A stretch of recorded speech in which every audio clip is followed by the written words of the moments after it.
song caught my attention. Good morning, ladies. I'm sorry, that is one of my favorite songs. Good morning, ladies and gentlemen. Thank you so much for joining us on this morning. Mr. Antonio is currently in St. Paul, Minnesota, meeting. I wish I could get. I can't wait for the day that he can give them full details. Because man, when I tell y'all, it's exciting. I'm excited. It's exciting. So today I want to talk to everyone about attachments when it comes to inconsistency and the impact of attachments on inconsistency. So, what do you think when you hear? What do you think when you hear attachments? What are your thought processes? Anyone?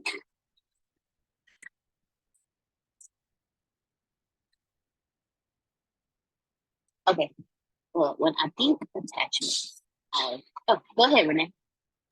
I hate to. Okay, I'll say it like this: something that, I hate to say it like that, but something that's attached to you can be good, can be bad. It's just something that is, some things we say is a part of us. Some things that we have formed it can be healthy or it can be very unhealthy, but it's something that that was once foreign to us, but now we have adopted as our own. So I guess that's how as an attachment. Yeah. You said something that was foreign to us that we have now adapted for our own. My God, Renee. My bad. I mean, at first it kind of started generic because I was like, well, something that's attached to us. But then sometimes, what I'm saying, there were things that I adopted that weren't necessarily good for me. But then, of course, there are some things that I've adopted over the course of my life that have continued to be very good for me, and it's helped me to be a healthier person. Whereas some things, like the event I told you guys about, that was not helpful at all to me. My turn up, that was not. It was fun at the time, but it actually was not good because the sister could have killed herself. So some attachments can kill us if we don't sever from them. Other ones will help us to grow. Who else? When you hear the word attachment, what comes to mind for you? Floor is open. Things that we probably should let go of, right? Now there are, like Renee said, there are some good things. Like, we're all attached to this network, to this family, so this is good, okay? But when I was attached to anger, that wasn't good, okay? So, yeah, I had to let that go. I had to get unattached to that one. I say. Well, when it comes to transcending inconsistency, attachments have a huge impact on that. Strong attachments to specific outcomes or identities can lead to emotional roller coasters. So let's break that one down. I am attached to the specific outcome of getting into graduating high school, getting into an Ivy League college, graduating top of my class, marrying a politician, moving into the White House with the white picket fence with 2.5 kids and a dog.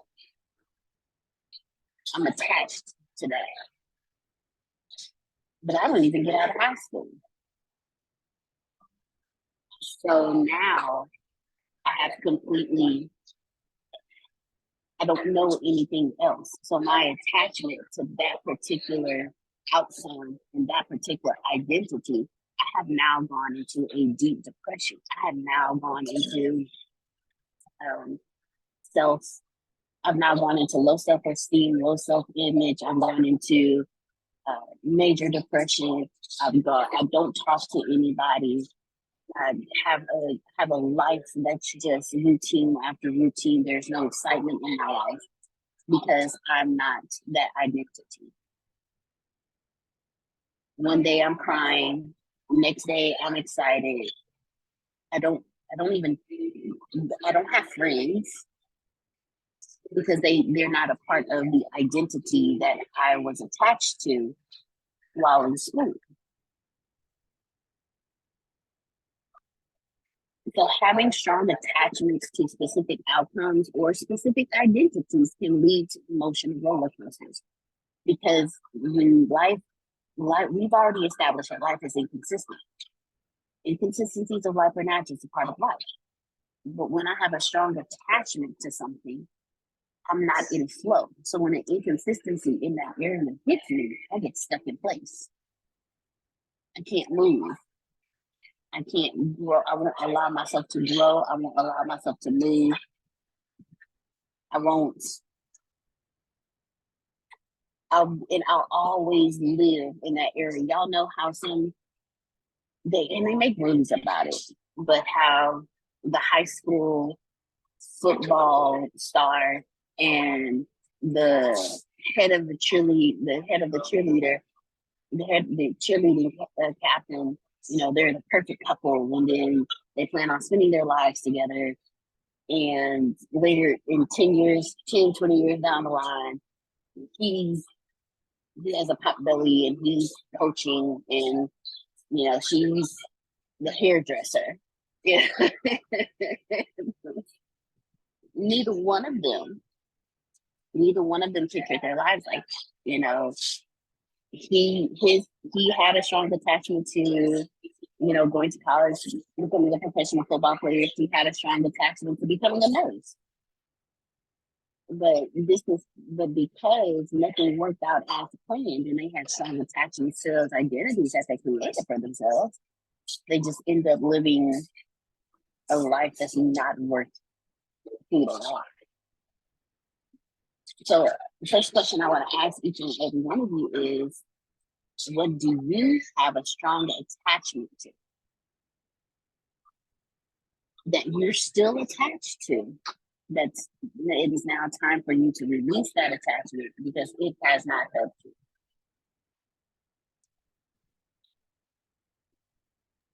That God can do everything in my life except give me money.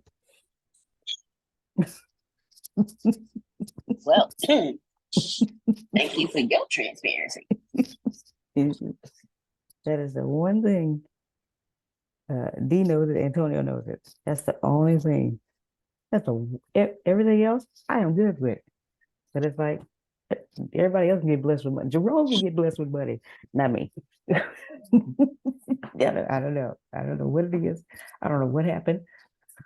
But yeah. So since you jumped on the field, do you mind me asking questions? Please. Okay. So I get this money. So why do you feel like God can bless you in every other area in your life but your bank account? Okay, that is the $1 million question.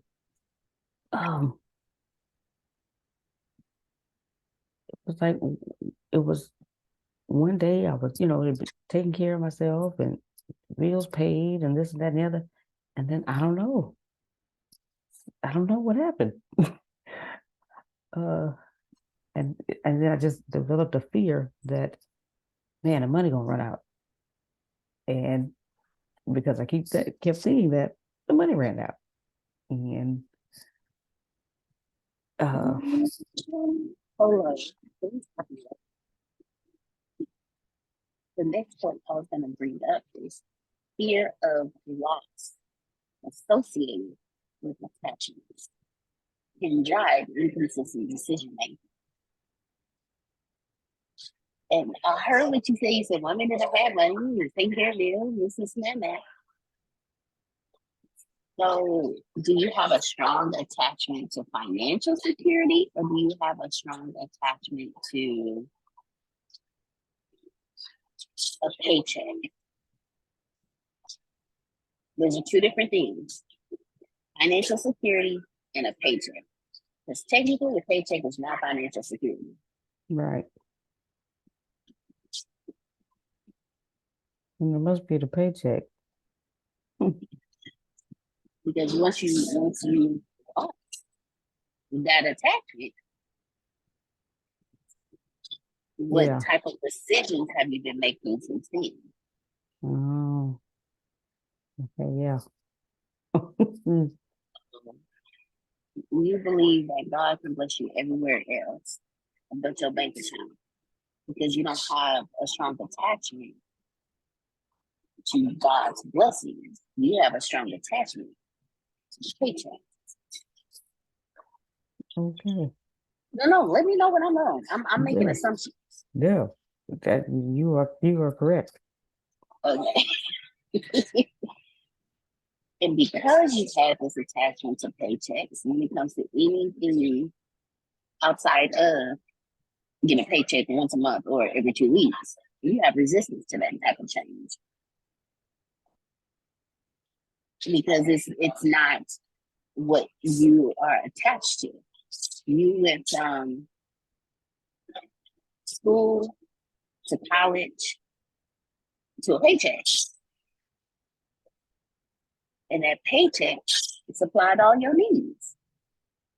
So in that area, you didn't need God. Wow. All right. Okay, Marie. But now you're in a position to where I'm so sorry. I had something that just popped in my head. I'm trying to figure out if I'm supposed to tell her. No. It's now time for you to have faith. That's all I can say. All right. I do this to grace fight off of y'all, so please forgive me. That's all I can say. It is now time for you to have faith. Okay. You've had faith in every other aspect of your life except your bank account. Yeah. Because you had attachment to your paycheck. And now that you don't have pay, now that you don't have that paycheck that you used to have, you're still in the fear of the loss of that instead of in the faith of I'm going to be financially secure. Wow. Oh gosh. Again, I'm just making assumptions. This is for you to decide for yourself. I'm just asking questions and making assumptions. No, yes, the life has come on. Thank you so much. I appreciate Why that. not be a system? Why not be a system? Wow. I do this to myself. Yes. I did this to myself. Yesterday, I realized that I put myself back into a cycle. And no, not that I put myself back into a cycle because I was attached to something. And I was sitting here and I remember I was walking back inside because every now and then I'll take a step outside to just inhale fresh air and get some sunlight. And as I was walking in, I was like, you haven't broken that cycle yet. Because there's a certain attachment that I have not released. And anytime inconsistency hits, there's resistance every single time. Every single time there is resistance. There's no pausing to think. It is so deeply embedded in me that by the time I realize I'm in this cycle, I'm like halfway or 3/4 of the cycle.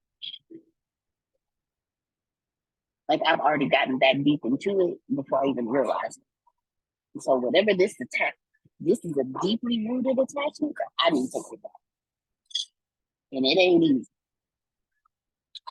But Grace, I'm going to tell you something by the great Lil Wayne. It's a line in God Did by DJ Khaled. He said, I learned how to talk less and pray more. and let God do the work. Exodus 14:14.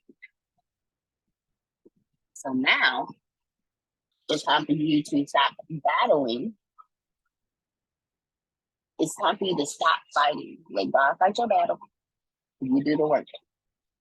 You just sit down and be quiet and let him fight. You do the work. But look at the impact of that attachment on the inconsistency of not having that every 2 weeks like you used to when you were in school. You were attached to something that did not make you happy, or that attachment you had was attached to something that did not make you happy. You released what didn't make you happy, but you didn't release the attachment that went along with it. Ooh, watch yourself. That's odd. Wait a minute. Okay.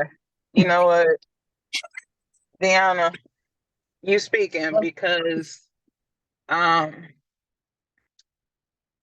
was in a toxic, very, very toxic. I can't call it a relationship because it wasn't. I mean, it was a relationship, but not a like boyfriend, girlfriend. It was more like a situationship, I guess you could call it.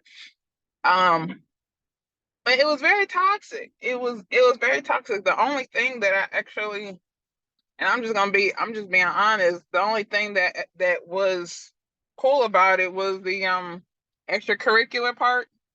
I'm just gonna go ahead and say it like that. That's the only thing, and even that I was shortchanged. But besides, you know what I'm saying, but nevertheless, you know what I'm saying, I digress. But it was very toxic. And I was like,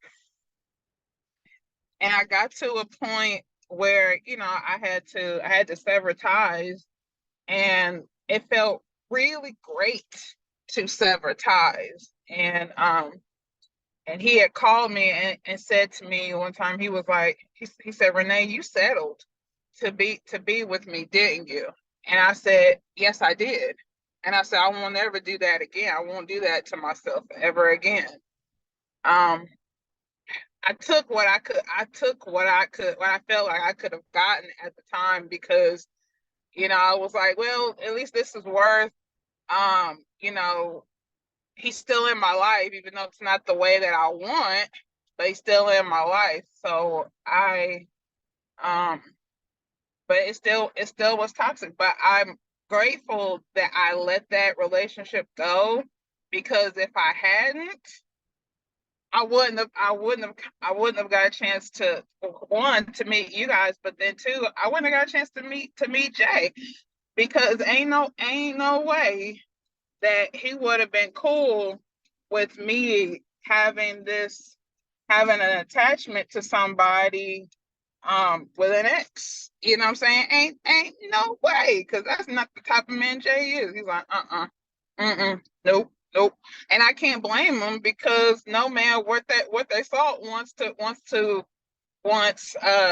woman to be in a relationship or still be talking to an ex or somebody that, no, I mean, no. But I'm grateful that I let go. And the crazy part is, he literally called me this year. Like I don't have his number in my phone no more. I mean, it's been gone, but of course I still have the same number. He called me randomly one. Oh, of course, Jay in the car. We gone to the store, and he calls me. He's like, "It's been a while," and I'm thinking, "Negro, it's been over a year. I ain't talked to you in over a year. I could care less." But he's like, "How are you?" I'm good. But Jay was right there. I had it on speaker. Jay heard everything, and I'm like, "What you want from me, Negro?" I mean, I don't. But it feels good to sever that, because there was a time and a day where I was, oh, whenever he calls, like, oh my gosh, oh, and the butterflies was all there, and I was like, oh, but now I'm like, okay, so if it's good when that toxic attachment that you know what I'm saying, that we've had either with guys or food or whatever, that we're like, okay, we realize who we are and what we are actually worth. So I'm thankful that I lost that toxic attachment. No, congratulations. He was trying to test to see your status. That's why he called. Huh? He was calling to check and see what your status was, because he was trying to see if he can reel up on his status. That's what that was. And the funny thing is, he don't know that he doesn't know I don't know if he knows that I'm married, because I had blocked him on Facebook years back. So I mean, I don't, you know what I'm saying, I don't know, but I'm like, I don't really care. I don't really have to mention those tidbits, but I'm like, I am a happy woman. You knew where your place was two, you know what I'm saying, 2+ years ago. So it ain't changed. Ain't nothing changed but the rent.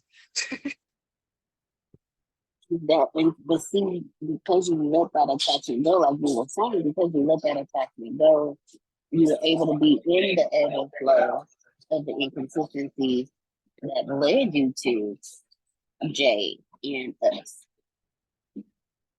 So the impact of attachments when it comes to inconsistency, you don't move. You stay locked in to where you are, and you miss out on what's coming to you. And when the inconsistency hits you, everything shuts down. Everything shuts down. Now, one of the things that helps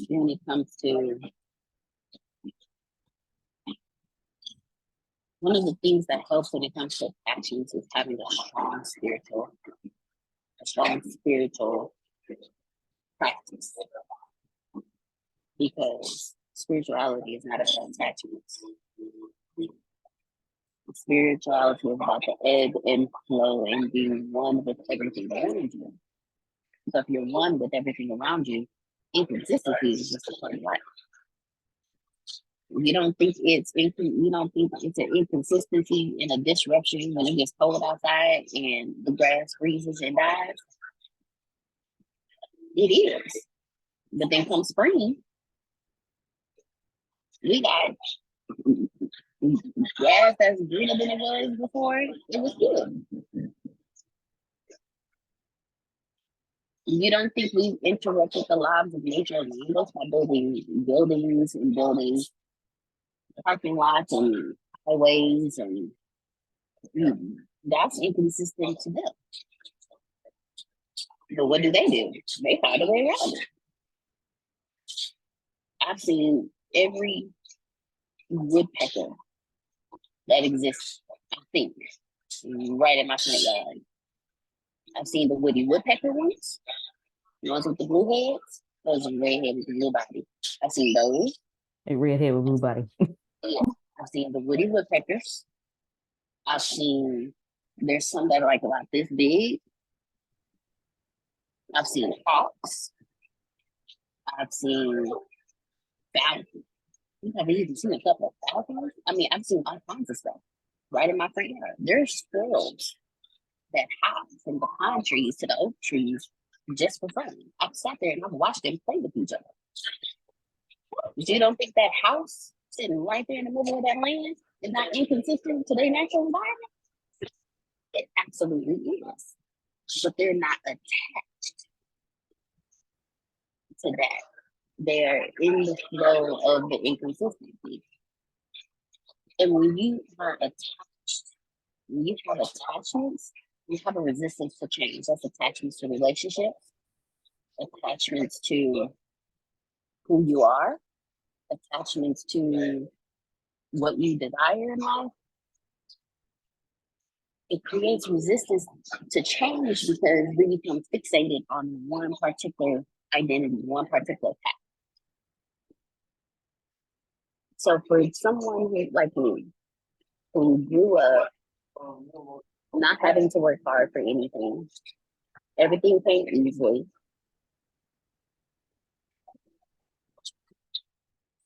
I got everything I wanted.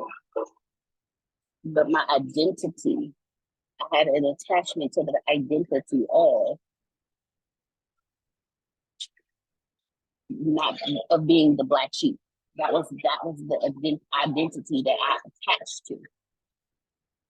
But as I've grown, as I've learned, that attachment destroyed the relationship with my mom. And I didn't see it. And I was resistant to anything my mom did. From college, twice, to like I was resistant to anything she did. I was resistant to her change. Because I was attached to the identity that my brother was a famous child. So I couldn't see her change. And that attachment to who she was in my reality destroyed a relationship. A relationship that would have been great, because I now realize parents aren't supposed to baby you and give you everything you want. They're supposed to teach you until you no longer need them. And that's exactly what she was doing. She was teaching me until I no longer needed her. And she was doing the best she could with what she had. But I was resistant to that because I was attached and fixated on the identity of he's your favorite son, you're gonna do everything for him, and da da da da da whatever. So I'm just gonna resist everything you do. So now I'm present the question to all of you. What change have you been resistant to because you've been attached to anything, to a feeling, to a person, to an identity?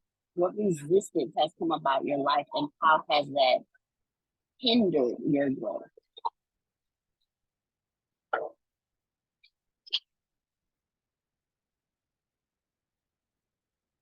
The floor is open.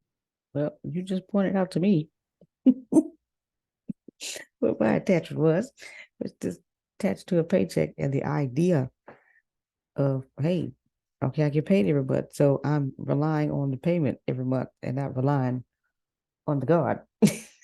Relying on God, you know. So yeah, that has hindered me a great deal because I'll tell myself, oh, it's coming, don't worry about it, it's coming. But in the back of my mind, I still got this worry back here, like, Lord, okay, I don't know how I'm gonna pay this, I don't know how I'm gonna pay this, you know. So it kind of canceled everything out. It canceled my positive affirmation out. So yeah, you just opened my eyes on that one. I am appreciative. So I got some work to do. I got some faith to do and some work to do. If you don't mind, can I ask questions? Sure. So how has that attachment, what resistance has that attachment created?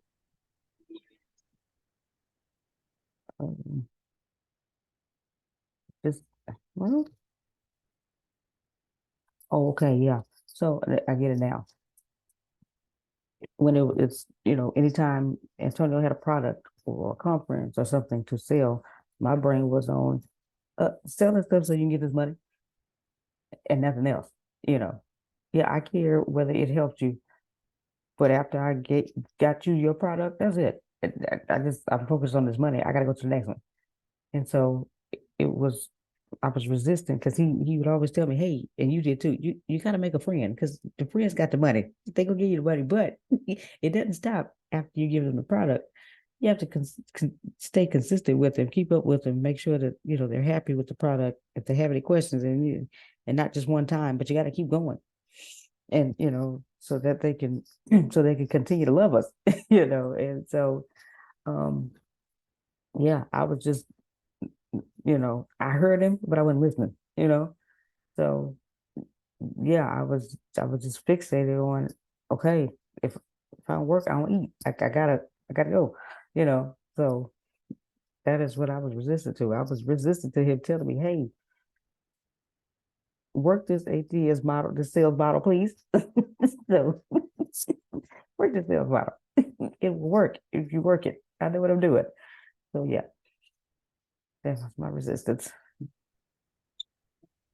I'm gonna throw something out here. Maybe it'll catch more people.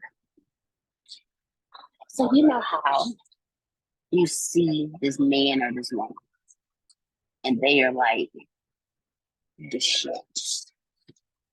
And you create this attachment or this fixation to an identity that you created for them. And you don't know them. You watch them from a distance. You dream of being with them. You have a fixation on them. And you created and attached yourself to the identity of who you think they are. And then you get the opportunity to actually date them. And because you're going into this relationship based on your asphyxiation or attachment to who you created them to be in your mind, once you actually get with them, they're the complete opposite.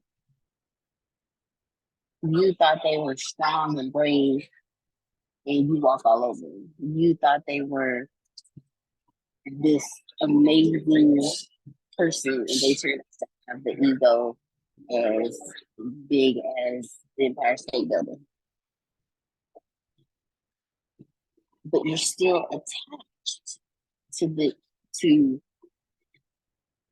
identity that you created for them. And because of this attachment, you resist leaving because you still believe they can be the person that you're fixated on. Then here comes Simple John.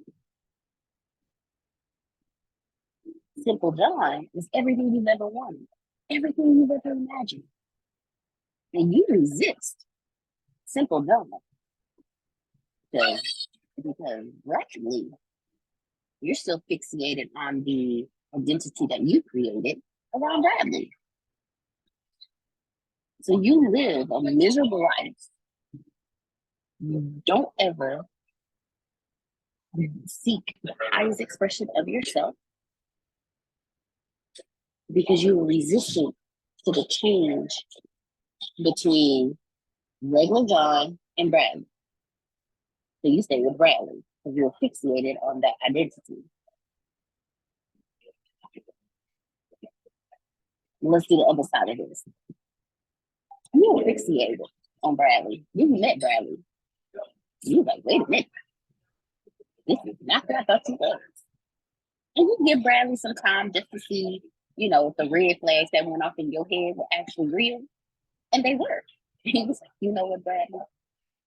I appreciate being with such a fine specimen as yourself. I'm going to walk off. And then you meet everyday John. Here comes basic John.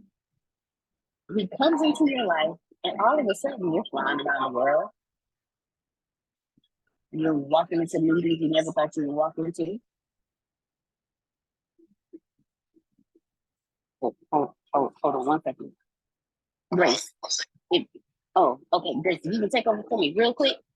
This is Antonio, guys. Give me 1 second. Okay, well, I don't know where she was going with Basic John. But I will ask the question that she asked earlier.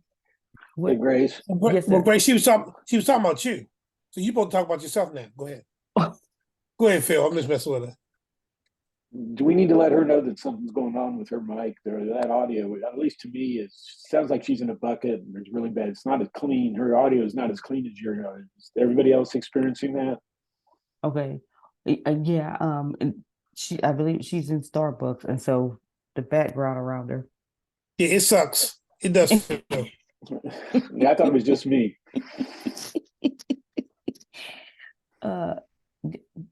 Okay, Deanna. Did I say that out loud? What happened? We were talking about how your audio sucks. Oh, I'm so sorry. I'm in Starbucks, y'all. I'm sorry. We wouldn't be meeting this morning if I would have went to the house first. We would just be getting on. It would have been an hour drive after dropping the kid off. So my apologies, y'all. I do want to say one thing for you, Grace. And this has been running through my head. Appreciate your honesty, your authenticity. But what's running through my head is, number one, you were teaching and you were dependent on a paycheck. Yay. And then you knew it's time to transition. I got to do something different. So you were able to walk away from that teaching, but you were dependent on that paycheck because that paid the bills. Here's what's interesting, because I met you 5 years ago with ATS. And what I realized was, and I've observed this, is that Antonio has changed the way ATS brings in revenue. When I got here, you was the SHIT. And it was like, Grace, you and Deanna be, no. See, and that's how it was. Well, Antonio's changed that. And ATS is going to always do great. Antonio's going to do great. But he changed the way revenue came in. That affected you, Grace, because the way you were making money was through sales, direct sales. That changed. ATS is still growing, but that changed. So my brain was sitting there going, you went from school, then you were here and you were doing great, then it changed. So I'm not saying that's a bad thing. I'm just saying that that's something I think you should look at in reference to depending on that paycheck, because now it's like, now the ATS has changed the way it brings revenue in. How do I fit into that? Because I know, and Antonio hooked you up with Ken, and y'all had a little thing going or whatever. Y'all still may have something going. I don't know. I just know it's different now. Okay, but you're still the same. Hello, you're still the same. Thank you, Romeo. The things around you have changed. Yeah. Just want to say that. Thank you so much. Thank you so much for that, Romeo. You and Dee Marie punched me in the face, but I needed it. Thanks so Because much. we love you. I'm surprised my face don't stay black and blue the way I be punching myself. So you guys, how has resistance to change impacted you in the attachments? How has that impacted you when it comes to being able to handle the inconsistencies of life?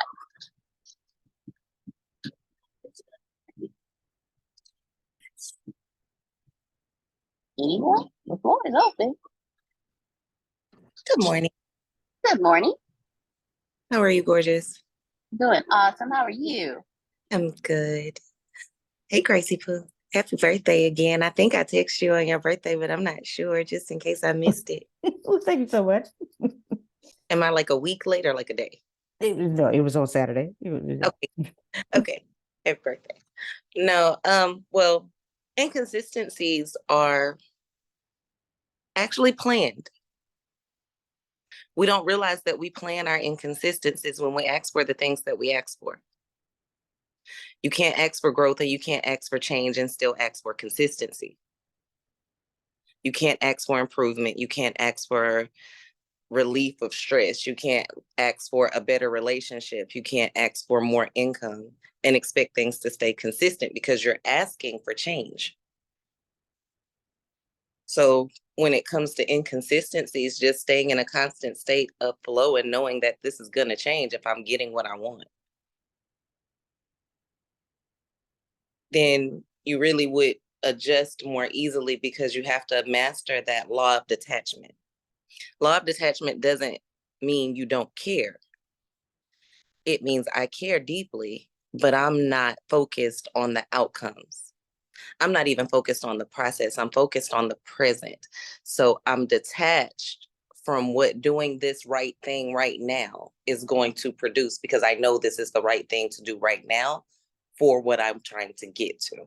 Now that might change my tomorrow, but it's planning my next week or my next month or whatever it is that you're planning for. So you have to be ready for those inconsistencies and know that they are coming. And just kind of expect them instead of do things without expectation, and you won't get stuck in inconsistencies. If you love someone and you love them without the expectation that they love you in return, they cannot hurt you. You're loving them because you choose to. If you go to work, you expect to be paid because that's the contract that you signed. Unless you sign something or you have some type of emotional, verbal, physical contract that says this is what's supposed to happen, you really have to detach from the outcomes. Because there's nothing in stone that says this is what's going to happen. You're saying, I want to change this thing. If I decide I want to lose weight, so I'm going to stop drinking sodas. Regardless of whether I lose weight or not, I just did something healthy for my body. Now, some people don't lose weight like that. That's not going to help them, might not help them. They might need to stop eating carbs or whatever the thing is that they're eating. But they did do that one thing, and that one thing was healthy for them. It just didn't have the expectation. So then they get sad like a month later when they've lost 2 pounds and haven't had their favorite drink in 30 days. Because they were tied up with the with the expectation versus the process, because they're not caring that they're healing their body. They're just not getting what they thought they would get. They're still getting benefits. So just being in flow with what you ask for and being okay with the changes occurring so that you may get it. Because, you know, if you stop the sodas, the strawberry cake might follow.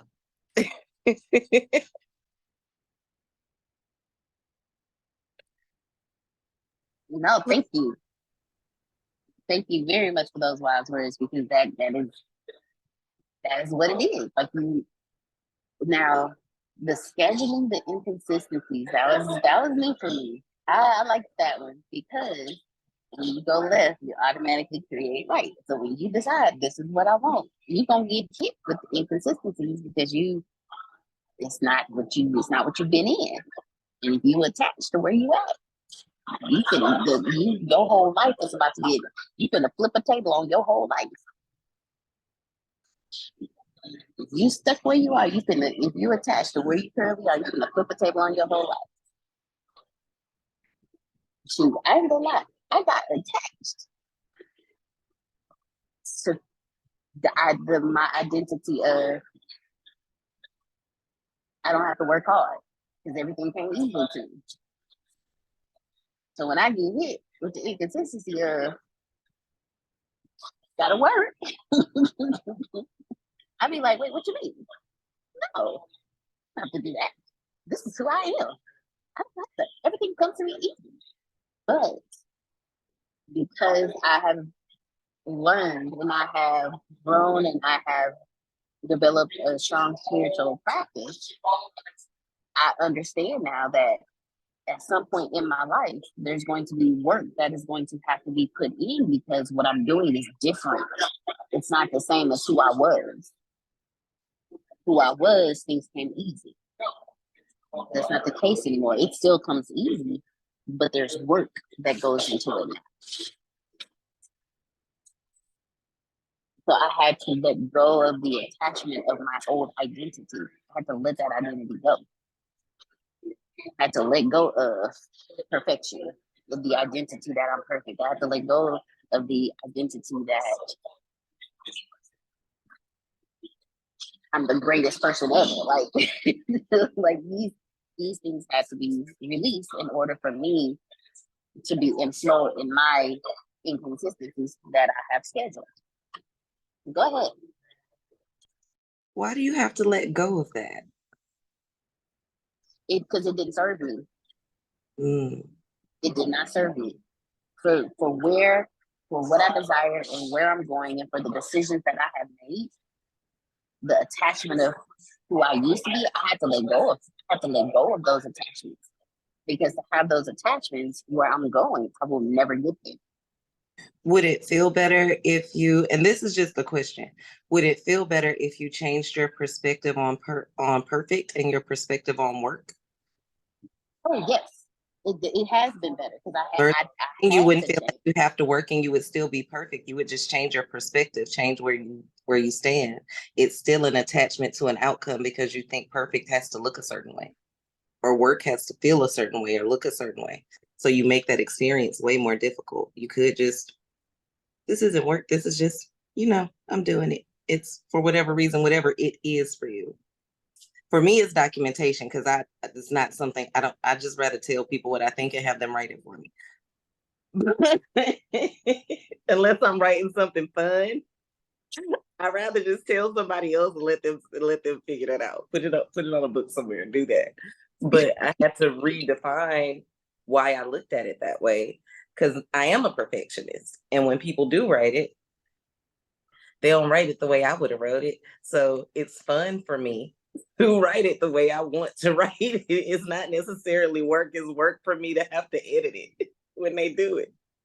So I just had to redefine that perspective for me, because that was something that was hard for me at once. Yeah, and that is exactly what I had to do. I had to redefine. I actually, like, literally had to redefine what work looked like to me. I had to do that. I had to redefine that. I had to redefine what I had to redefine how I looked in my dream, because how I looked in my dream, I was attached to that. Now, how I look in my dream is in flow with what comes that allows my dream to come to me. Because to me, work is 8 to 5. And I had to redefine what that looked like in order for me to reach where I want to go. Because what I want to do is not an 8 to 5 situation. And now what I'm learning is how to set boundaries, because what I do is not an 8 to 5 situation. It is a 24/7, 7-day a week, 365 days a year thing. So now but if I was attached to 8 to 5, I wouldn't be able to have that awareness enough to know, okay, this is not 8 to 5. So now you have to redefine what it looks like to you. And in the redefinition of that, now you have to set boundaries, because you know who you are. You know you are going to get overwhelmed. You know you're going to wear yourself out, and then you're just going to shut down. And with the dream that you want, you no longer have space to shut down. So you need to redefine what your weekends look like. You need to redefine what your work time looks like. And I'm in the process of redefining that now, because I just walked into this. So, but yeah, when you redefine what things look like to you, that is transcending your inconsistency. Because when you get hit with inconsistency, it's like, okay, cool. Well, that didn't work. So let me redefine how it's going to look and try that out. Like Antonio, yes, ma'am. Go ahead. I mean, what you're saying that you're starting to do now, I went through that same thing, because I had, I went to college and I learned the structured way that, you were supposed to work. And then I went to those places, and I mean, I was interviewed for a government type position, and you talk about structure and rules and everything a certain way and locking everything up and all, and if you leave something, you only have 3 strikes and you're out. So it was intense for that. And then, my other jobs, I worked for a vice president of a big bank, and they had regulations and rules. Now, when I went to Cape Cod, I set my own because it was a new position. And because I knew all the structure, I was able to put it all together and all that. And I had some flexibility, and I did go in and work on weekends and things like that, because, I had a responsibility to get everything done. So it was kind of a little taste of it. And then I met Phil. And I couldn't, like I said, the first time I made arrangements for my good friends. We were going out on their boat on the lake and having a cookout and the whole thing. And we get out on the boat, and about 20 minutes later, he was done, ready to leave. And like, we had planned the entire day and cooking out, because he was doing the entrepreneur thing.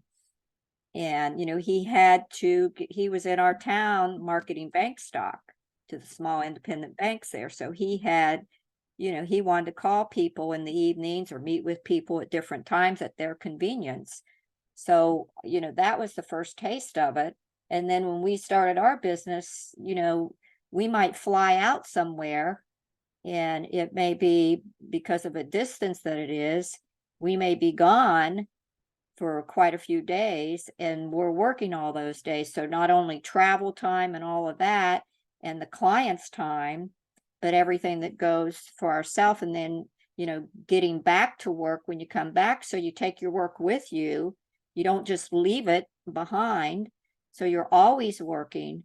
And so what you're saying is what, the reality of you going from that structure to, being an entrepreneur, it's, you're learning what it takes and the responsibilities that it takes to keep commitments and all the things that go on with it. And it's hard at first, but then when you get in the flow, it's exciting. Oh yeah, definitely. Because of the other fun things you get to do in the middle of it all. Right. Yeah. Now, and you made a perfect point, because when I was in corporate America, shifting to being entrepreneur, I was attached to the corporate America schedule. Monday through Friday, 8 to 5, weekends off. I ain't got to talk to nobody. I ain't got to hear from nobody. Work ends at 5 p.m. on Friday, and it picks back up at 8 a.m. on Monday. And I was attached to that schedule. So becoming an entrepreneur, I went into being an entrepreneur with an employee mindset. And when I tell you resistance was strong, because I was attached to that schedule. Paycheck, not so much. I don't know what is wrong with me, because I'm weird. Like, in my head, I'm gonna get more money than I did in that paycheck doing this. But because I was attached to the employee's schedule and the mindset, had that resistance of working on the weekends, or working past 5 o'clock, or working before 8 a.m. My entrepreneurial journey did not surpass what I made as an employee because of the resistance. But the moment I was like, man, you know what? As Antonio has told us from the book we read, I had to do something I've never done before to get where I wanted to go. So I had to shift that mindset. I had to release the attachment of the 8 to 5 and weekends, and had to say, okay, I'm just gonna be working when I work. Sometimes I'll get a text message or a phone call 11 something at night, because Antonio decided that he wanted to do something, so we call him Grace.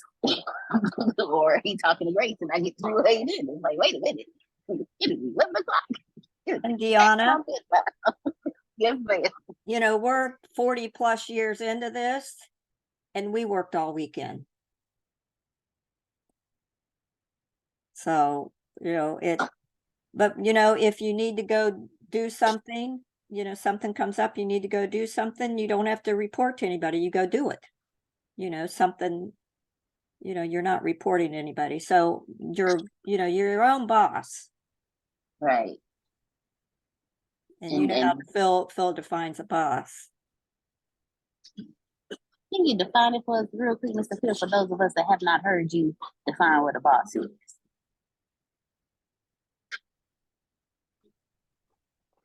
Double SOB backwards.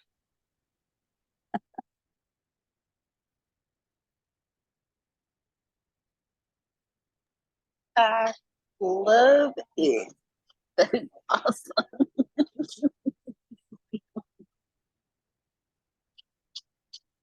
I had a word that popped in my head. I'm gonna let that go. So those attachments. So okay. So I'm gonna give you guys, sometimes I give you guys homework.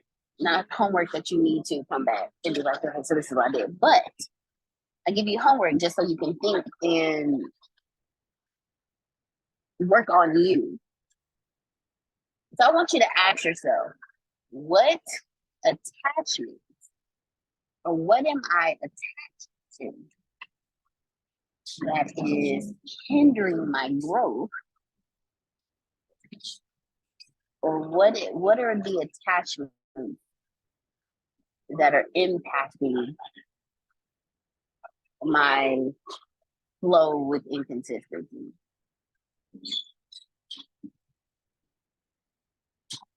I'm gonna tell y'all something. For as long as I had an attachment on what type of mama I was gonna be,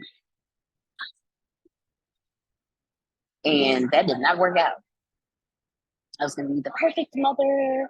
I was gonna show up to everything at school. I was gonna be on the PTA. I was gonna be a class. I was gonna be the class mommy of the class parent. I was gonna do this and I was gonna do that.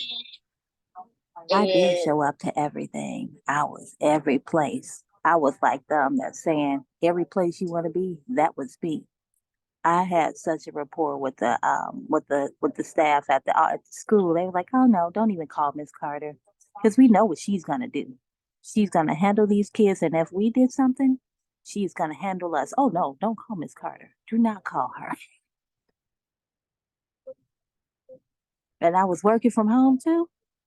Hey, I'm logging off. I'll see you all in an hour or so. No, don't call Miss Carter. Don't call her. She's gonna show up. Well, see, for me, that was the attachment that I had to the perfect mother. My mom and my grandmother and my dad showed up to everything. So I was going to surpass that and live in the school. I was going to be the perfect mother, and I was going to be the perfect child, and and I was attached to that. So when You were and are. thank you very much. So being attached to that specific image, I resisted a lot, including Don, because he wasn't fitting in the image and the identity that I had attached to him. So I got to a point, I was like, I am not the adulting parent. First off, I don't like adulting. So why would I be adulting as a parent? And then that needs to be on a shirt. So then, as I started, sometimes I would just watch Don without him even knowing that I was watching him.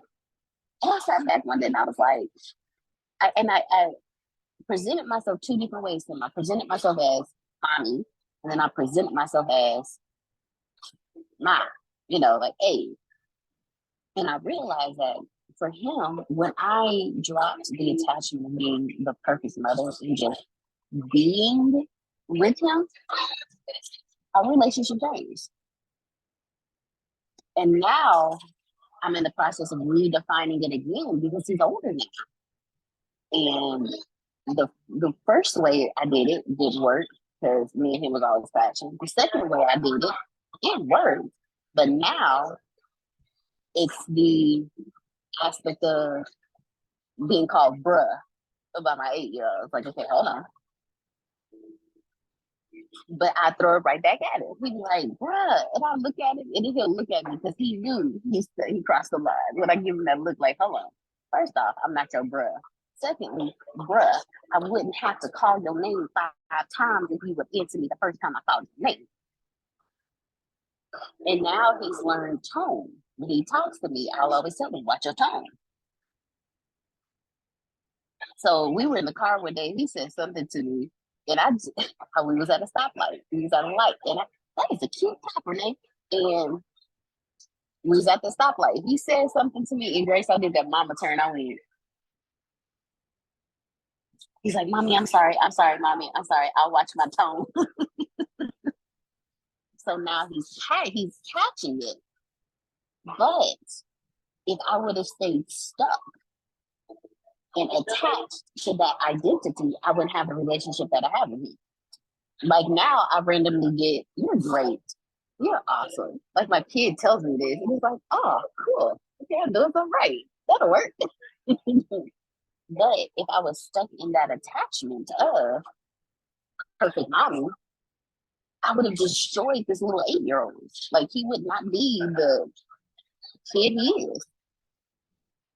So when you attach yourself to an identity, when you attach yourself to an identity, a person, a feeling, you can attach yourself to a certain emotion and not allow yourself to feel anything else because you're so attached to this emotion that when the inconsistency of another emotion hits you, you shut it down.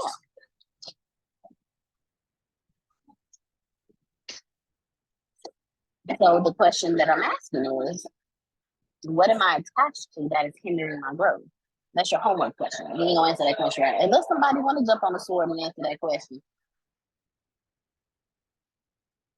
You know mine. I just want to say that. You know mine. I'm that's what I got to work on. Yes, ma'am. We will converse. Now, let's talk about detachment and the benefits of detachment. Because when you detach, like Sheena was saying, being detached is not bad. You're just not stuck in what that is, and it allows you to be in a flow of the inconsistencies that you've already scheduled. So we know one thing for sure: there is consistency and inconsistency. See, detaching yourself allows you to navigate the changes and the fluctuations and the flow more gracefully. And it's not the detachment of you dead to me type of attachment. It's the detachment of, like Sheena was saying, this does not serve me. So I'm gonna detach from this because this particular thing does not serve me. Just like you can detach from family, but not shut them off. You're just detaching yourself because I know some people who are so attached to their family that their lives revolve around the drama of their family. They're the fixer-uppers in their family. They're the ones that everybody runs to because they're so attached to the identity of being the person in their family. But the moment they decide, hey, I am not that person anymore. You are grown. You need to figure it out for yourself. And they detach themselves. They're able to be in the flow of watching their family grow. There's one time I remember specifically, me and my brother, he made a huge mistake. And of course, it's mistakes that I've made before. And anytime he makes the same mistakes I make, he'd be like, can you help me? And I'd be like, yeah, I got you. And I'll tell him what to say to our parents or how to, maneuver through the situation. Well, this one time, I had to tell him, I said, hey, bro, I said, this one, you on your own with this one. I can't help you with this one. Because what happened was, Dad sent him money for books. He asked Dad for more money because he spent the money for the books. He spent a little of his rent money too. So when Dad came up to visit, he needed a little extra money. He needed some rent and some books. And he told me the whole story, and I'm sitting here and I'm like, I had to detach myself from the identity of being the big sister that fixes everything. And the moment I did that, this little boy right here, he stood up, handled his business. He didn't get killed. He's still here. My dad chain smoked a pack of cigarettes that day, but my brother even told me, he said, I saw Dad smoke 4 cigarettes back to back. I was like, dude, I was like, don't say nothing. Just shut up. Don't say nothing. Don't talk. Let him do that, okay? Don't correct him. Don't try to just that's what advice piece of advice I gave him. But if I stayed attached to the big sister that fixes everything, he wouldn't have grown to be able to do that. And then I would have stuck myself in the middle of something that was not meant for me to stick myself in the middle of. Go ahead, Sheena. I was trying to close the blind so I can get rid of some of the glare. No, the law of detachment correlates to the law of this. It's a spiritual law. Like, there's 7 universal laws. So the law of detachment is actually one of those laws, but you can't actually master it until you master the law of pure potentiality. And can you hear me? You say it again. I'm in Starbucks, so it's an extra. You can't actually master the law of detachment until you master the law of pure potentiality. And that is the art of being present.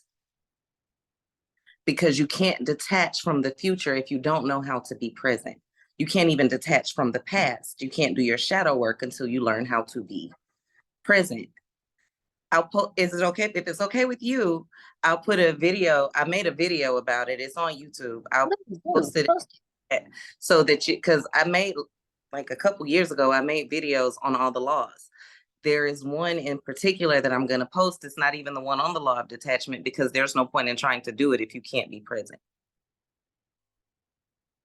So if you can't be okay where you are, if you can't be perfect in this moment, if everything about this moment cannot feel divine, you cannot. It's going to be very difficult for you to detach. So learning how to feel divine in every present moment, even when it's unpleasant. Divinity doesn't mean happy. It means it's supposed to be this way. It's perfect the way it is. Doesn't mean it feel good. It don't mean it's what I thought is going to happen. It means, you know what? I stubbed my toe. It hurt like hell. I'm okay with that. What was I not paying attention to in this moment? Let me look around. I should have saw that table because I should have been here. I stumped my toe because I was thinking about something else while I was walking around, or I wasn't paying attention to my surroundings. That table been there. Unless on a rare occasion somebody just threw a table in your path, but typically that's not what happens. I'm not saying it can't, I'm saying it's rare. But learning how to be present in those moments will prevent you from stumping your toe, which means you can be detached from the idea that if I'm not careful, I'll stomp my toe. So mastering the law of pure potentiality allows you to detach. So yes, you can please share that link. Can y'all hear me? I heard the little sound, but Yes. one of my ear. Okay, thank you, Grace. Now I know which one I gotta charge. I don't know why they don't die evenly or no, but thank you. Thank you for that, Sheena.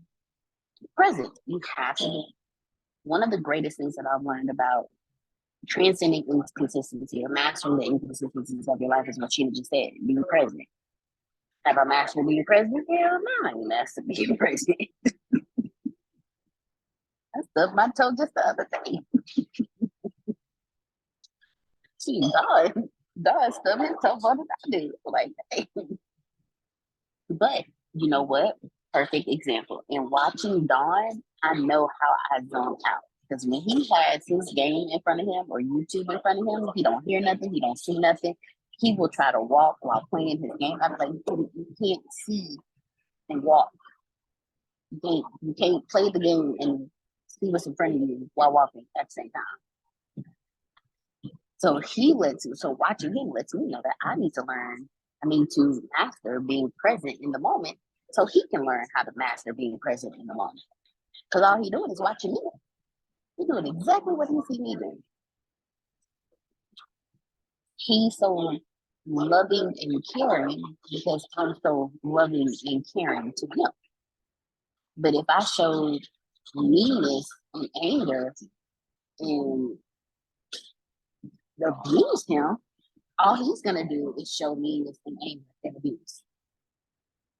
I tell you, that boy is a mirror. It ain't even funny how much of a mirror he is. Wait till you turn into a teenager and hurt your feelings by being like you. Jesus, you can't even be mad. He already did that. He was doing that.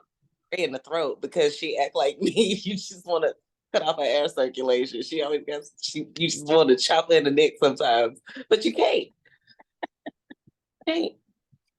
Look, I had moments where one would chop him in his neck when he was like 3 or 4. Because he used to tell me all the time, I hate it here, mommy. I'm gonna go stay with my daddy. I don't love you anymore. It's a 3 or 4.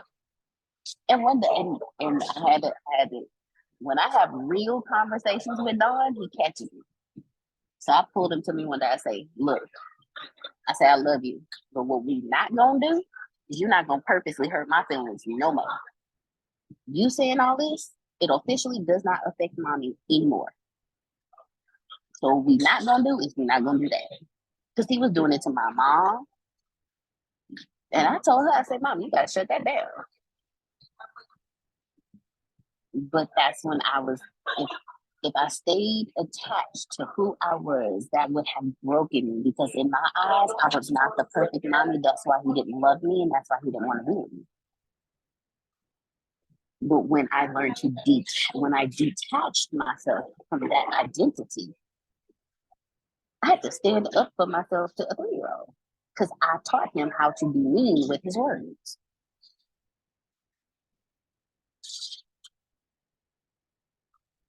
And let me tell y'all something, that hurt. I ain't gonna lie. The first couple of times he said about my poor heart broke. Yeah, blame his daddy. You didn't teach him that. His daddy taught him how to be ugly. Let's blame somebody else. I've never seen you be mean. Oh. I ain't never seen it. But let's blame somebody else to make you feel better. That's what I do. No, I had to take that one. No, I had to. That was Sheena I had to take, because you can ask Grace. My mouth is horrible. I got it from my mama. I can cut you down with my words and you'll walk away. And then like 10 minutes later, be like, wait a minute, did she just do that? Like, that hurt. Like, you get a delayed reaction. And that's what he does. And so I had to win. He doesn't do it anymore. You know, he doesn't do it anymore. So your attack, what I am currently learning to do is to detach from everything outside of me so that I can become the me that I'm desiring to become. Like, I have to detach from being the emotional eater. And once I realized I eat the worst when I'm going through something emotionally, I had to teach myself, okay, you need to detach from food based on your emotions.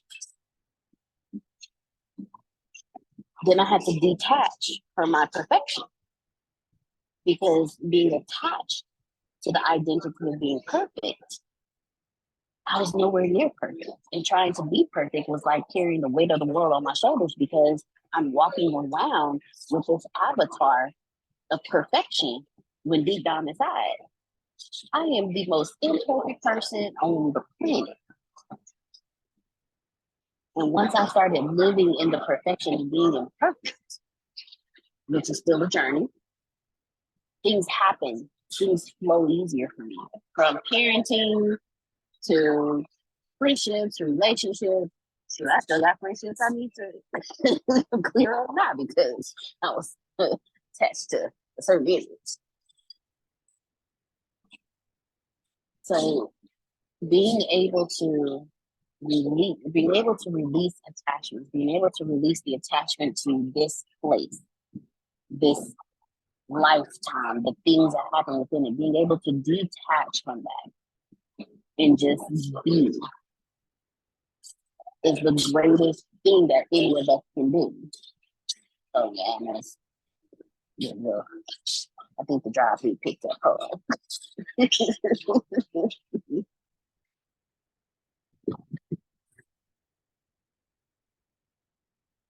And then what I had to do was balance who I was with the detachment, because I think you know that question that we always ask ourselves, like, who am I?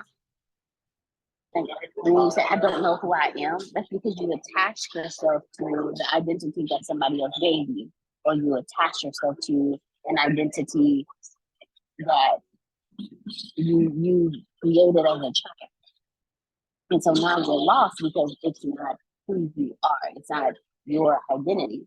So now you have to detach from being the perfect little girl, have to detach from being my mom's perfect daughter, for me to live.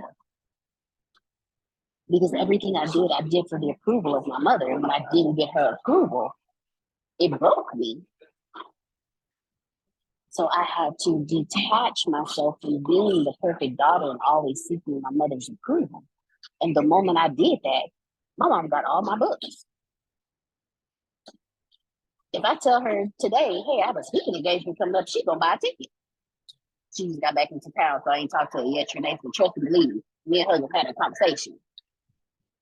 You know, she texting her brothers and sisters about my stuff. Like I had somebody text me, oh, I didn't know you had a book out, send me the link. And I'm like, I don't even know you. Like because I detached myself from being the perfect daughter. And when I detached myself from that, I became the perfect daughter.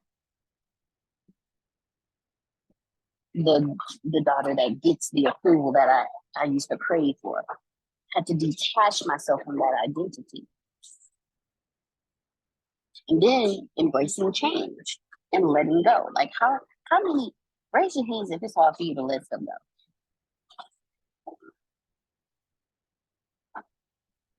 Me and Grace, the only two people that have a hard time letting stuff go. Oh, y'all are wonderful. Y'all are wonderful people. I have a hard time letting people go. Yeah, sorry. In I what didn't hear you. way? I have a hard time letting people go. Not necessarily stuff, anything can go, but people, I have attachment issues to people. I see that. You too. In what way are you speaking of? Letting stuff go, letting go of people, letting go of places, letting go of things, letting go of I have a problem. emotions. Okay, I have a problem with letting go of emotions and situations that happen. But I'll let go of people, but that's not the issue. It's just emotions and what they did is what get me. And see, Talisha, I'm the opposite of that. Like I can let go of the emotion. Forgiveness is easy for me. I can let go of everything or anything that you did, but I will let that person linger. If they want to stay, I let them stay. It's not healthy. Don't do that. Don't do that. That's not me saying do that. That's just me saying that. I will Like, delete you in a minute, a moment's notice. You are deleted. I forgive you, but you no longer exist. yeah, I'll forgive you. I don't have Please what you, proceed to station but 8. that I don't care if you stay. And see, I'm with. Go Go ahead. ahead. I'm sorry. No, I was going to say I'm with Talisha to let you go. Easy, but let go of that emotion in the situation. That stuff from 10 years ago still pop up in my head every blue moon. And I get that, and I'm like, man, you know what? I wish I would have. Well, because the emotion is what's toxic to me. Let go of the feeling. I can let go of anything that's not good for me. But being that person that likes to help people, I never know if you're going to need me. So I tend to let you hang on just in case you need me. And yeah, like I forgive you, but just in case you need me again, you can stay right there. I know. My God. Yeah. So That's interesting. Just in case you need me again, I can let go of the emotion. Just in case you need me again. Ooh, you be the most toxic person in the world, but just in case you need me again, I'll let you leave us. that's like, Alicia, don't pick up it, but you gotta let go. That's a horrible. And I know sometimes for me, I give people chances, you know what I'm saying? But once Renee's done, I'm done. And the you off my Facebook, you off of all my social medias. I'm not hateful with it necessarily, not anymore. I was in the past. I was like, well, man, F you now. I don't care, man. You and your high dog water smelling breath. I don't care. But now I'm just like, all right, they're cool for somebody, just not for Renee. And so you can just be like that song, just fade into the background. I wish the best for you. But no, you're not coming back. If you say Renee, You forgive me? Oh yeah, I've been forgave you. You know what I'm saying? Look at me, I'm glowing. I have forgiven you. I wish you love and light. But I mean, you coming back over in my house either. I don't need you trying to. Yeah, I missed snuffing Renee the first time. Now I'm gonna see if I can come back so I can snuff her again. Nice try, home skillet. You can stay over there, but I What's wish you love name? and light.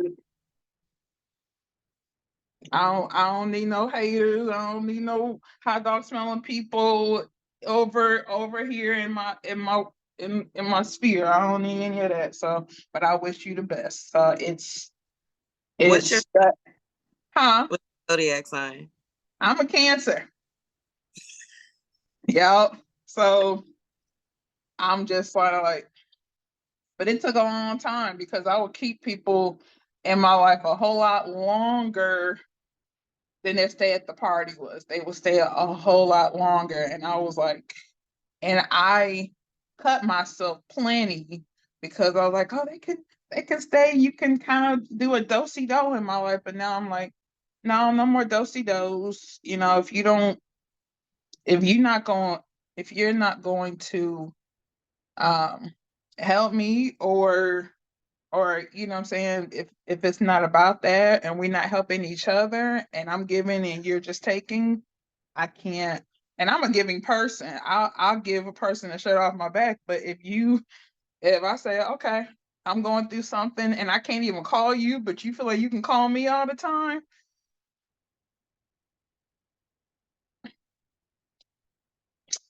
But I give people chances a lot. But when I'm done, I'm like, all right, I'm gone.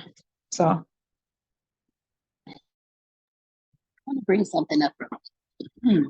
It just literally just popped in my head.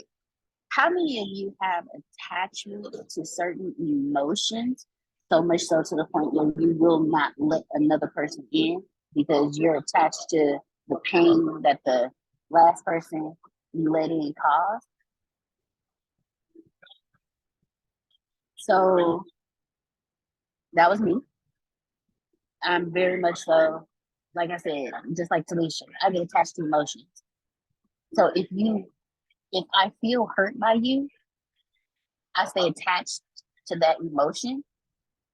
So anybody that comes around that resembles who you are, your energy, looks like you, acts like you, I instantly check loose. Ain't no, let me see, ain't no, oh, they may be different. And this is for anybody. So with my mom, it was, I felt like she hurt me in her leadership of me. So nobody can lead. I will lead my damn self because I'm not gonna hurt me. And look where well, I missed out on a few degrees, but but learning how to go ahead, Felicia. No, you can finish what you were saying. I would just raise my hand for after you finish. Gotcha. But I am in the process of learning how to, like I said, just how to detach from. I'm learning how to detach from the protective me so I can live my life. Because over the years, when I was younger, I created an avatar to protect myself because I didn't want to feel that feeling again. I didn't want to get hurt again. I didn't want this. I didn't want that. And I was attached to that protector of my avatar.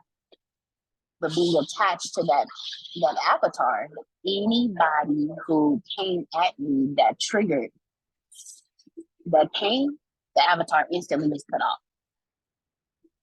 But that stopped me from being able to sit here and have conversations with you guys. Because the people who hurt me, I was transparent with. They knew me. They knew how to hurt me. So being transparent with someone and giving them my deepest, darkest self, that wasn't happening. Like, that's not going to happen. But in order for me to do what I do, I have to be transparent. I can't teach you how to heal yourself if I'm not showing you that. If I never showed you I was broken. So I had to detach myself from my protector avatar so that I could grow, which was a double blessing because I detached myself from the emotion itself. Not that I'll never feel it again, but I released that so that I could grow. Like I have conversations all the time with myself, like, hey, you ain't doing this time. Normally, that's how we would do it. But how about we do it a little different this time? Like I have to first I have to calm down. Be like, okay, I understand. It feels like it did last time, but what if it's different? Like I have to ask these questions. What if it's different? And I have to ask these questions to myself. But learning how to let go and detach from emotions, old,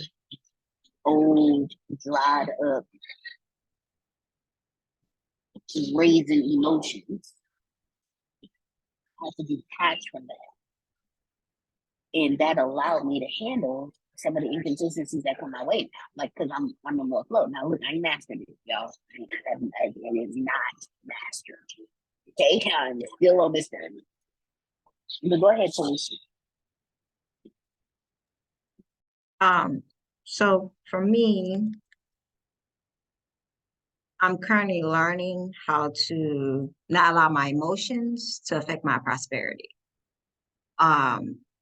Like sometimes my emotions would used to get to where whatever I'm feeling that day depends on whether I'm going to do what I need to do for myself or for my business or, So I noticed like to let go of those emotions, even if it's for a while, let them go. Because when you create, you don't need to be in that energy. So yesterday I was in that energy and I got out of energy and was able to create what I wanted to create. However, I do notice that emotion will come back up later on that day. Like, how can I say it? Yesterday, I feel like my emotions was all over the place because of my thoughts, the stuff that I was thinking about, my situation and stuff that's going on right now.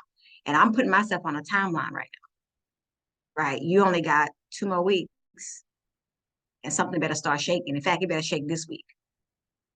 But with that being said, I think my worry and the weight of things was getting to me yesterday. And I literally sat outside on my balcony and I was just like, God, you showing me all these signs, but I don't see no results here. I know they're coming. However, it's just I guess me thinking about what have happened in the past with certain people. Y'all remember when I was telling you about partnering with different people. And so one of my homegirls, we went to school to college together, and she's doing kind of similar to what I'm doing, but she's in the fashion industry, right? And so she got on Facebook and was letting us know that she was closing her boutique down, and she had her reasons. This whole time I had no idea she was doing her boutique and she was doing fashion. That correlates to what I'm doing, right? So I think I hit her up on Facebook, and because her number, I guess she got a new number. So I was thinking like, should I have reached out to her? Should I have not? Yada, yada, yada in my head, just like all these negative thoughts come into my head, right? And these thoughts of, what if it don't work right? What is her intentions? What are your intentions? Like, all these things, because I'm thinking about bad partnership back in the day with people I have worked with. And those emotions of remembering, like you were talking about earlier, those emotions that I had to things that happened in the past, it was occurring. I was just like, this is my friend. Like, I shouldn't have these emotions, but I was having them. And I didn't hear from her. She didn't reply back to me or anything. And then later on that night, after I had just finished speaking to God, I got a text message from her. She gave me her phone or her new number, and she was like, hit me up, So it's just like, okay, yes, okay, God, I think that's a sign. You tell me to go ahead and reach out to her. She hit me back up. But then I'm just still in that mindset of, what if this happens? And it was something else that was bothering me yesterday. And I was just like, my faith was wavering. That's what it was. My faith was wavering yesterday. And I went back to blaming what had happened to me of why I'm in this situation. I wouldn't be here if this wouldn't happen, and I started like, God, why they ain't being punished? God, why, you know what I mean? Like, why do good people get hurt in such situation? Where's the justice to, I'm not the only one that experienced what occurred to me. There's so many other people. And I was just like, how many more people are being hurt with this same situation? This at will law. You know what I mean? It's ridiculous. And it's sad how companies do good people. So all that was going in my head. My faith was wavering, my doubt whether I should partner with people, and then blaming others for the situation, wanting justice for their behavior. Does that make sense? So that it's all on the realm of emotions and my thoughts. So I definitely need to clear that, because one thing I don't, well, did I say don't? I think that's the right word to say. But making sure I'm aligning myself with what God has already, the signs He's been showing me, and not to allow deadlines to get to me, because at the end of the day, I have a lovely daughter that I'm trying to show you can do this. And I'm the only example she actually has right now. So the weight is really heavy on me, because I don't want her to be like, well, mommy, you said, you was going to do your business and this, but I see you doing this over here. So that's another thing I'm questioning. Like, I want her to let her know she can live her dreams, but I first have to be that role model for her. And that's why this is so heavy for me, because I want to make sure I'm doing and setting the example I need for her, so that she can live the life that she can believe that things can come true in her life.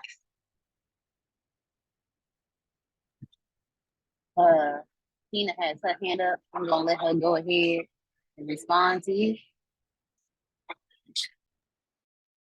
Hello, my love. So the thing of it is, it's not directed towards Celicia or anybody else. The problem that we have is people are trying to heal their emotions instead of dig out the root of where they come from. That's where shadow work ensues. And that's going back to those memories before the age of 8, figuring out why you feel that way, because at the end of the day, you're not in the situation. No one's in a situation because of anything that any company or anybody else did. We're in a situation because of a choice that we made. And we made that choice because of choices that were made for us before it was time for us to make choices.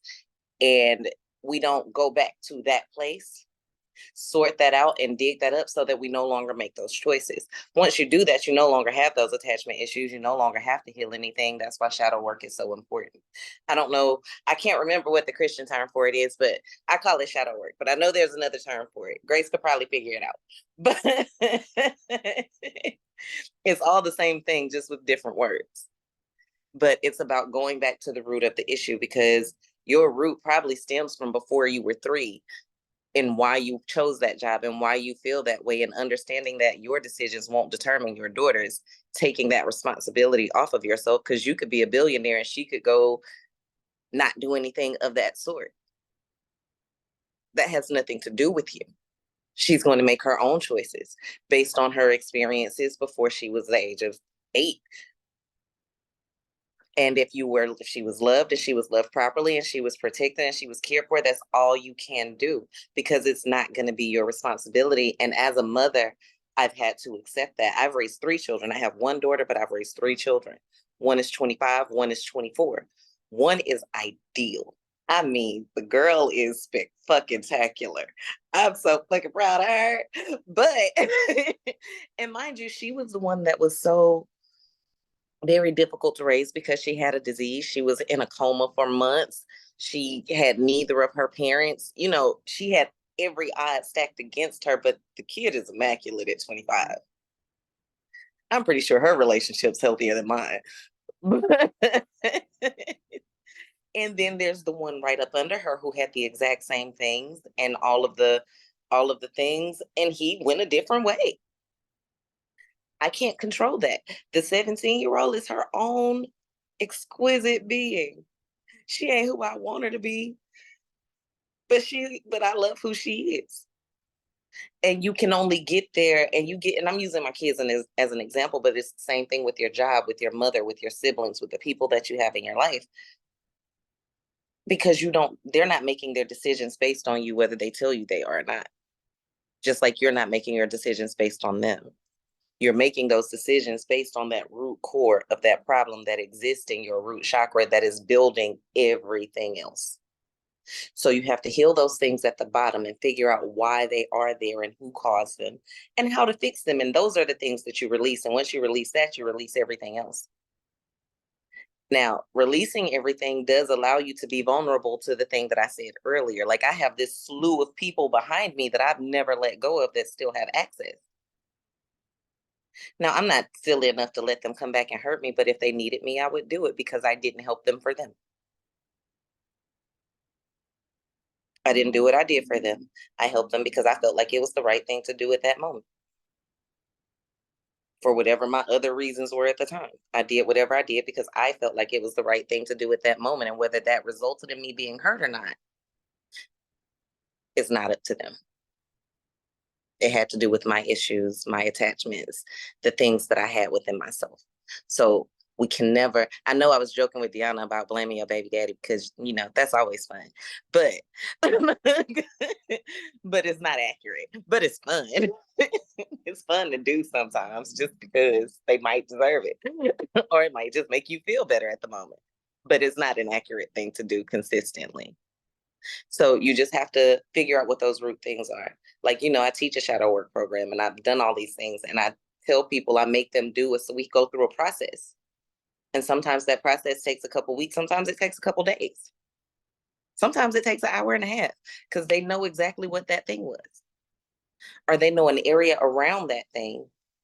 And you remember things that you don't know you remember. So when you go into the state of remembrance and doing that shadow work, you'll figure out, oh yeah, I am this way because my dad was close to me and he loved me so well that I felt like my mother was jealous of me. First of all, ain't nobody asked you, Sheila.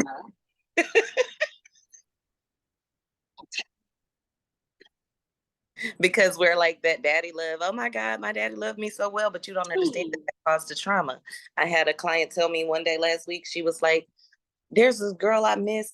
And she was like, yeah, we were friends when we were like 8 and I was like, so you trauma bonded with another person at the age of 7 over abuse and have been wondering where this person is for 30 years. We need to fix that. You don't miss your friend. You miss that trauma bond that you created with a child that was going through the same shit you was going through. That's not okay.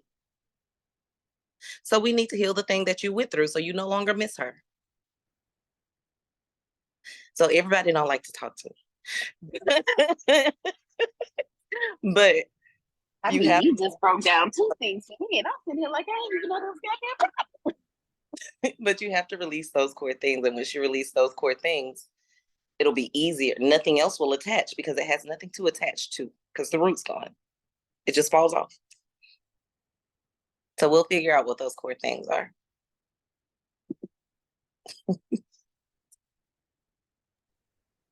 Trust me, if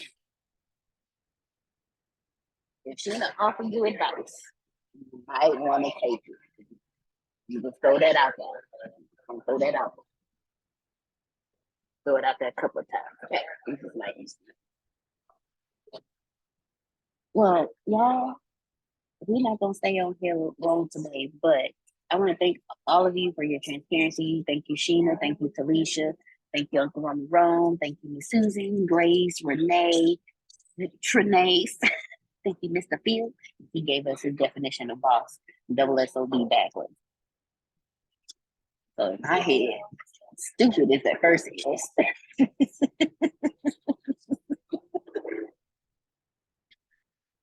But I would love for all of you to join. Go ahead, Mr. Phil. Yeah, tonight we've got Return to Love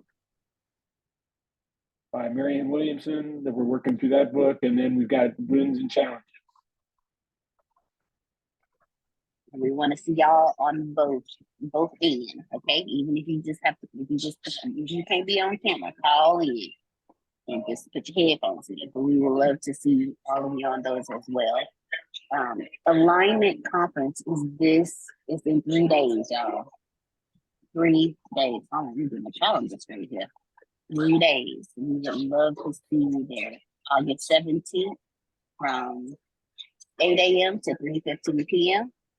Exploring Alignment, a journey through personal evolution with Antonio T. Jr. We would love to see you guys there. Seriously. Get a ticket. Go. You get the video and you get another little gift that comes with it. I can't tell you, but comes with it. But definitely purchase your ticket for that. We thank all of you for doing this. I thank y'all for, dealing with me these last few weeks in the mornings. I know y'all used to seeing Antonio's beautiful face, but I hope my freckle face, helps some, understand. You're beautiful too. You done Deanna, good. Deanna, Yes, ma'am. don't say dealing with you. That makes it sound as if, like you're second. We really love you. We love your teaching. Thank you. Yeah. Thank you so much. I do appreciate it. I love you more than a hot butter cheesesteak from Mr. Heroes in my hometown. That's a lot of love. Hey. I'm just saying I used to eat If you those. don't know, I love you. But but I love you to life, Deanna. No, I love all of y'all. I really do. Y'all have given me a safe place to grow in. You've given me a safe place to be transparent. And I'm grateful for all of y'all because I don't do that. Transparency and me don't go together. But we've been dating recently. Oh, also, thank you everybody who gave me a birthday gift. Thank you so much. I so appreciate it. Okay, I text each and every one of y'all. Thank you for the birthday gift. Go ahead, Shane. I see you. Go ahead. I talked to Tony and I made sure it was okay. I have calls every Saturday. I have a group of people. It's a monthly fee. People talk, they pay, and we talk every Saturday. It's almost like a group therapy session where it's mostly women. It's pretty much all kinds of people, but we have about maybe 60 people on there, but everybody on here can just join. So he's going to be sending y'all the links to that. I know y'all don't have calls on Saturday mornings. So on Saturdays, if you want, you can join that call with the Good Witch. It's not the moon call, but it's where we go over those shadow work and digging out those things. And we go over those 17 different aspects of life that you have to heal in order to have that most prosperous life. So we do that and we do it on Saturdays. I can't do this every day, but I like to do it occasionally. So my group, we just do it on Saturdays, but y'all will be just invited in. This group and a group from Sacred Women will be invited as well, just so y'all can just join because you're a part of ATS and because you're a part of the other group. So the ATS group, I'm letting Tony send out the links to the people. So let him know if you want it and he'll send you the link for it.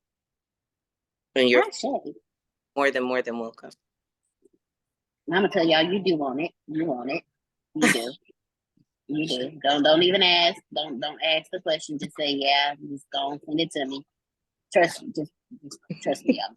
Just trust me. It's great. We have a good time, y'all. We really do. And it's really full of transparency and love and no judgment at all. So I would definitely, for those of you who are on your journey and you're looking for, get your alignment conference ticket, but also reach out to Antonio, let him know you want to be a part of that Saturday class with Tina, because just trust me, it's good energy that you need. And it's free. Free 99. There you go. Free 99. Thank you all so much for joining us. You can plant better. You can dominate. And we'll see you all tonight. Don't forget, 5:30 and then 7 p.m. Love you all. Love you more. Love you.